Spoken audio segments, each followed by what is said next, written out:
Hey everybody, it's Jimmy and Deb. So Deb, what we're talking about today is affordable Florida housing. Is it still possible?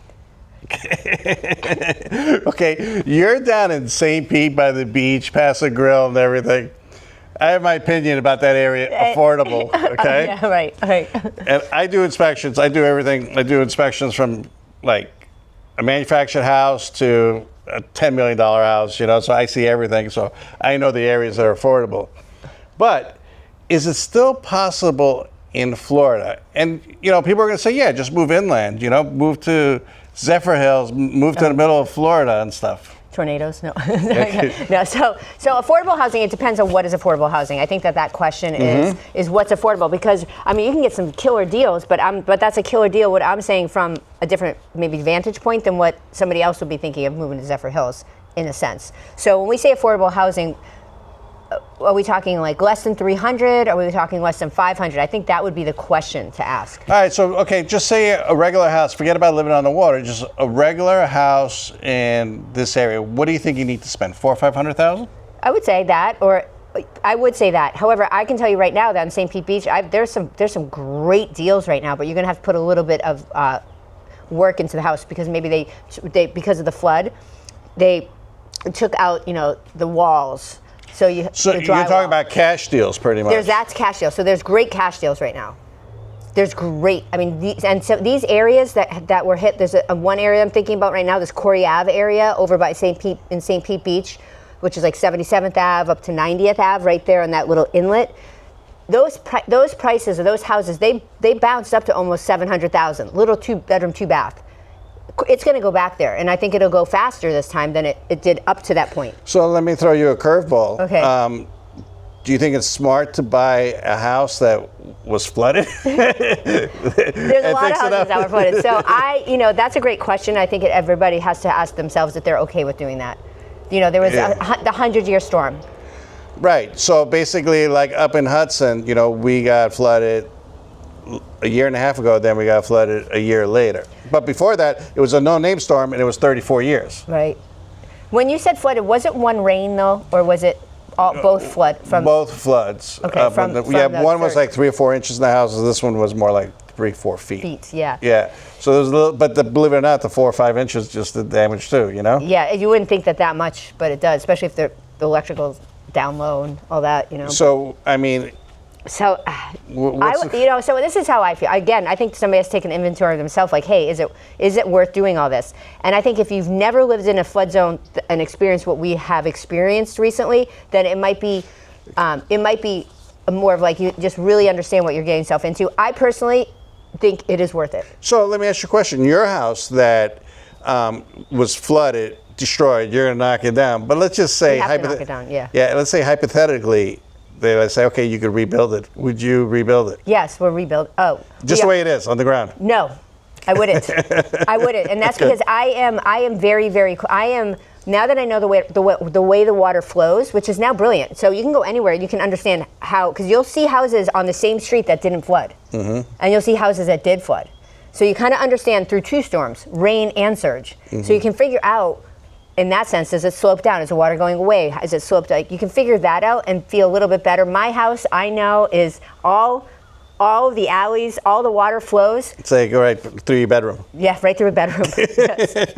Yep. So yeah, I wouldn't rebuild that house at ground level. All right. So back to the affordable housing thing. Now, what do you think is going on with prices? I know it's like a crystal ball, but I know they're not skyrocketing, which I call the unicorn years, when prices would go up. Yeah, that's crazy. Up. So right now, everybody kept saying the house prices in Florida are going to crash. They're going to crash. But I haven't seen a crash. To be honest with you, I haven't either. I haven't either, and I don't like to say either way. I just don't see it. Historical data. Look at the market. Look at the houses. Yeah, they've dipped a little bit, but then people are rebuilding. It's super desirable. People are still moving here. People are still wanting property, and there is a risk, but I think it's very transparent now. It's good. It's transparent. It's great that it's transparent. It's like you know what you're getting into. Yeah, now people are selling their home. They have to disclose that. Oh, and the flood. They have to disclose if there's a flood.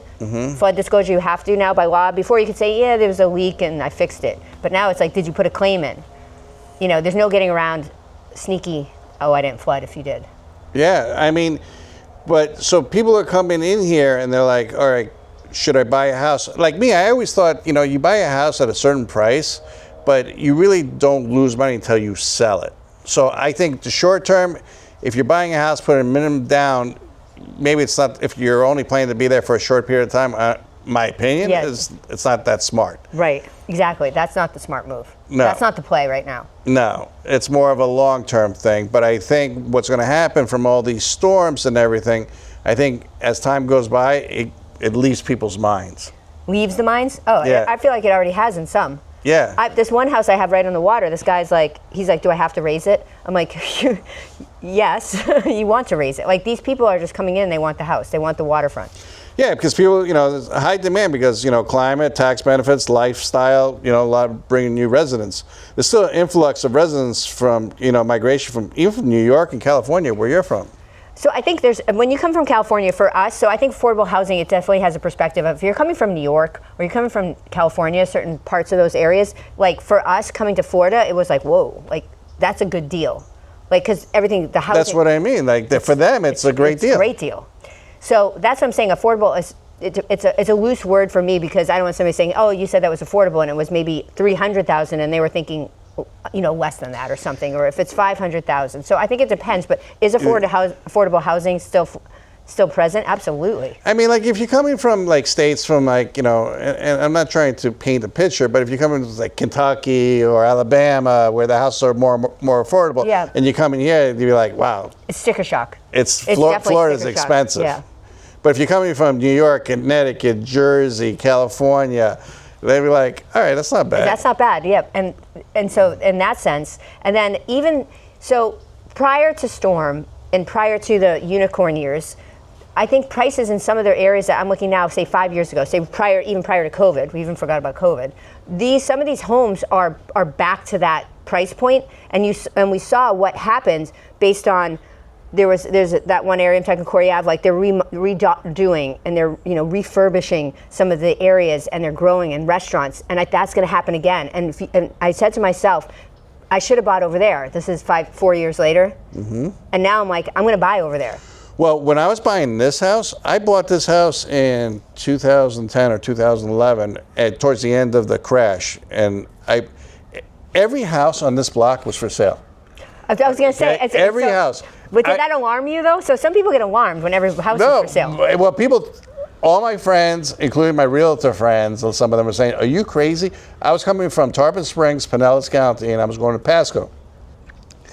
Literally every house was for sale. I was like, you know what? I'm going to buy in there, and you can see the people weren't taking care of their yards a little bit because they were in foreclosure or short sale and everything. I bought this house, with short sale and stuff, and I got a great deal on it. Now try to buy a house in this neighborhood. I was going to say, it's like, this is. Yeah, hindsight's the best. So that's what I'm saying. It's like, now I know, for me, I know. So if somebody has asked me about a quote affordable or where to buy or certain areas, and they want maybe walkability to the beach, but not necessarily on the beach, or walkability to restaurants in a flood zone, like there's some deals. There's affordable. I want to say there's affordable housing, but again, it depends what price point you're willing to start with. Well, let's ask this question, okay? I think when people are buying a house, they should consider, how much their mortgage is going to be if they could afford it, but they should look at the HOAs, see if it's a condo, if it's a special assessment, and insurance. I think insurance. And taxes. Taxes, you go to the county website and figure out what the taxes are going to be, but some realtors kind of not tell the people about it. They think that their taxes are going to be what it says on the MLS. And that's based on 10 years ago when the person, or 20 years ago when they bought the house, and what the assessed value was back then. Like my house here, like I have what's called the golden handcuff. So like if I sold this house and I moved and bought another equivalent house, say I spent $800,000, I'm going to be paying $12,000 a year in property taxes. And if you were in Paso Grill, you'd be paying a little bit more, but it depends on where you are too, like you said. But it depends on what But area. you really have to figure out what the taxes are going to be and what the homeowner's insurance. And I always tell people, it's like, you're buying a house, find out. I know how many. I can tell you a few deals that I do know for a fact didn't die because of the inspection, didn't die because of the mortgage. They died because of homeowner's insurance. Home insurance. It's true. Do you think that's going to get any better? You know, I do. Just based off of some of the insurance agents I've spoken with, some of the little bit of due diligence I've looked in the back, I do think it's going to get better. Meaning more accessible, you mean? Or yeah, more sensible. Like DeSantis said that he talked to, I saw a news article, you guys could look it up. I think it was a Citizens Bank. Citizens is going to lower their rates and State Farm is going to lower their rates. But again, I think there's some caveats to that, but on a whole, I think that there is movement in the direction of it getting better. I really do. So people moving to Florida in 2025, do you think that they should rent at the beginning, or do you think that it's okay to buy? Or do you think it's a mistake waiting to buy? If this is what I always do, and I always recommend, if you've never lived here before, there's so many awesome areas, then renting for a few months makes sense. But if you know the area, I say buy. I do. I say buy now. Because I know the prices are going to go up.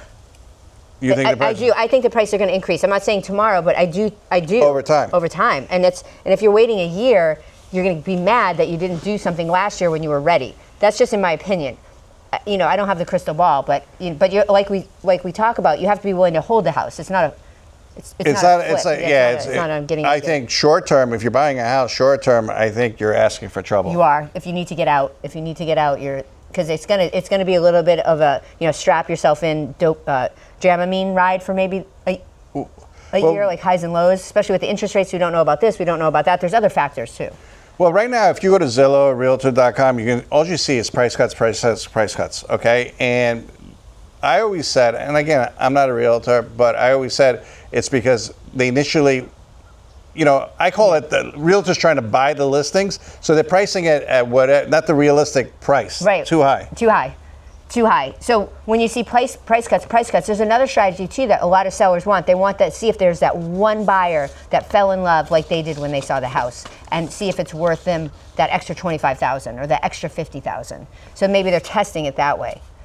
So what's the alternative? Say somebody for affordable housing should they move inland, I guess, right? I say move in. I mean, and I'm not saying it's from a realtor. I help people in the beginning coming down for their discovery phases. I always tell them, I get a feel for if they're confused of which area to live in. I just tell them to rent. I say just rent, because you need to figure out where you want to live. If I'm going to neighborhood to neighborhood to neighborhood with them, and they like all the neighborhoods, I just say immerse yourself here for 3 months, 6 months, a year if you have to, before you do go buy. Because if you buy somewhere and you're not happy and you want to move and it's been a year, it's too short of a time. Well, there's a lot of buyer regrets right now, but those people, because I did a whole video on it, those people are when they bought it at the peak during the unicorn year. Gosh, yeah. They wanted, they needed a 2,000 square foot home, but there was nothing available, so they settled for a 1,500 square foot home, or or they just, people settled. People don't need to settle now. No, exactly. They don't need to settle. That's the thing. So is this a buyer's market or is it a seller's market, in your opinion? It depends on where you are. Okay. So if you are on the beaches, it is a buyer's market. But if you're downtown, non-flood zone, in very certain areas, Crescent Heights, Magnolia, Old Northeast, those areas, there is a seller's market. That's a seller's market. It's a seller's market. So it all depends. What do you talk to, about everybody saying, oh, everything's going to crash in Florida and Texas and all that stuff. What do you tell those people? Do they make them miss the boat? I think that's because, I don't know, you can get sucked into some of the rants, the idea of that, but I don't see it. Just if I go off, I'm not saying what I think. I go for historical data, right? Because numbers don't lie. And if you look at the history, it goes up. Property in Florida, especially our area, it goes up. It might dip. But it stair steps up.